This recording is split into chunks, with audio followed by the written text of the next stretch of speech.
Today, we're breaking down the 23rd Amendment, the amendment that gave residents of Washington, D.C. the right to vote in presidential elections. For most of American history, people living in the nation's capital had no vote for president.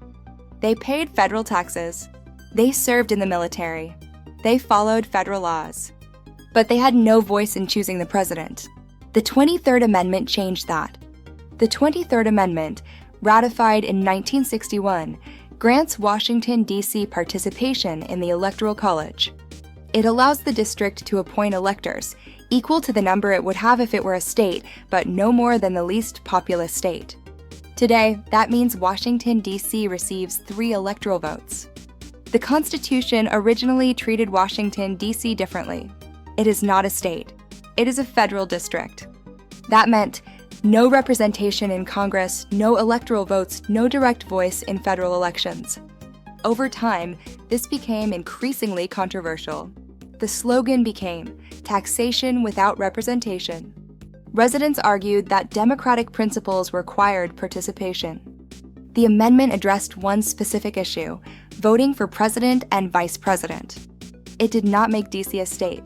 It did not grant full congressional representation. It only allowed participation in presidential elections. This was a limited but meaningful expansion of democratic inclusion. The 23rd Amendment does not give D.C. voting members in the Senate, does not provide full House representation, does not make D.C. equal to a state, does not eliminate the statehood debate. D.C. still has a non-voting delegate in the House. The amendment solved one issue, but not all of them.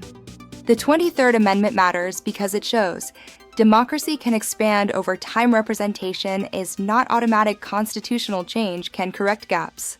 It also remains part of ongoing debates about D.C. statehood, Electoral College reform, representation in federal government.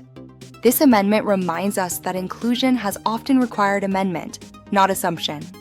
The 23rd Amendment reinforces a simple democratic idea: if you are governed, you should have a voice. It didn't fully resolve the representation issue for D.C., but it acknowledged that complete exclusion was unacceptable. The 23rd Amendment gave Washington, D.C. residents a vote in presidential elections, a right denied for over 170 years. It's another example of how the Constitution has gradually expanded participation in democracy. In the next episode, we'll examine the 24th Amendment, which eliminated poll taxes in federal elections and addressed another barrier to voting. Because throughout history, the story of the Constitution is often the story of who gets to participate.